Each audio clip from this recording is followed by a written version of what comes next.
Hello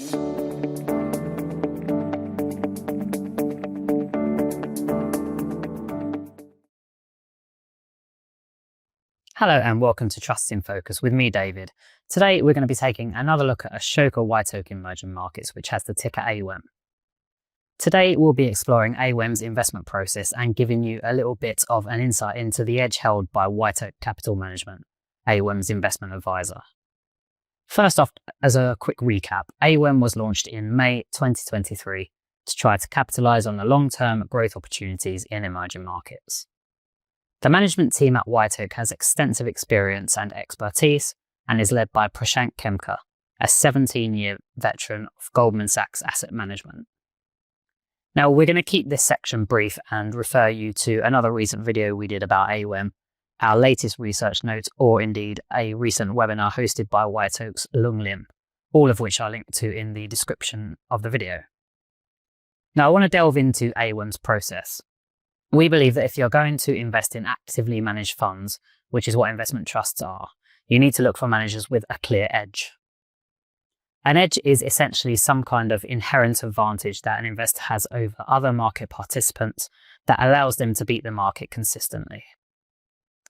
In our view, WhiteOak has one of the most enduring edges in the investment trust universe. They harness segments of the market that they believe are alpha rich and ignore the segments that they believe are alpha poor. So what is alpha richness? Alpha rich market segments are those areas where limited analyst research coverage or understanding leads to inefficiencies that create opportunities to uncover great businesses with strong upside potential at attractive valuations. This is where WhiteOak focuses its efforts, and we'll give you 3 quick examples of some of these areas. We'll start with size because we think this is the most intuitive. The emerging market universe is home to thousands of listed companies, and there are nowhere near enough analysts around to cover all of them sufficiently. It goes without saying that the biggest companies in the universe will have the most analysts covering them, while the smallest companies are likely to have 0 analysts covering them, meaning there's more likely to be mispricing in the small and mid-cap segment. As a result, AWEM is overweight the alpha-rich small and mid-cap segment of emerging markets and underweight the alpha-poor large-cap segment. Next, we'll talk a little bit about governance, which encompasses both corporate governance and country governance. Let's state the obvious. Companies with good governance are alpha-rich, whereas those that are badly governed are alpha-poor. Bad governance inserts a random variable into your valuation of a business. How can you fundamentally analyze a business where management is intent on extracting value for themselves rather than for minority shareholders? Sometimes whole sectors can fall under the alpha poor umbrella too. A good example here are areas of the market that are heavily regulated or where macroeconomic variables are at play and tend to overcome all fundamental analysis.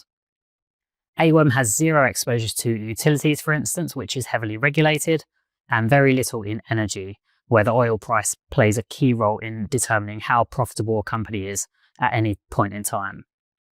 Finally, how democratic a country is also affects whether it's alpha-rich or alpha-poor. Take the 2 biggest developing nations as a good example here. China scores 2.1 out of 10 in the Economist Intelligence Unit's Democracy Index, whereas India scores a very respectable 7.3. The Chinese government's crackdown on tech companies that began in 2020 is a good example. The policy hit all Chinese internet names, no matter how good or bad the fundamentals of their business was. Again, this introduces a random variable into the valuation of a business. As a result of this, AWEM is underweight China-listed companies. However, when assessed by the economic exposure of its portfolio, AWEM's China position is much closer to neutral. To navigate the risks that geopolitics exposes investors in China to, the team seek off-benchmark stocks with indirect exposure to China's growth stories. These encompass AWEM's developed market holdings in the luxury goods space, such as Richemont and Hermes. Overall, AWEM benefits from having one of the largest and best resourced investment teams in the emerging markets sector, with its on-the-ground presence enabling regular access to company management, stronger local insights, and a deeper understanding of companies within their investment universe. We'd also like to mention a compensation policy that aligns the interests of management of those with shareholders. AWEM does not pay WhiteOak a management fee, only a performance fee, meaning if they don't outperform, they don't get paid. All of this makes AWEM, in our view, a strong candidate for a long-term holding in the emerging market space. As I mentioned earlier, there's plenty of content on the Kepler Trust Intelligence website, which is all linked to in the description to this video. So do check that out, as well as giving the AWEM website a browse for more insights. Thanks for watching today, and we hope to see you soon.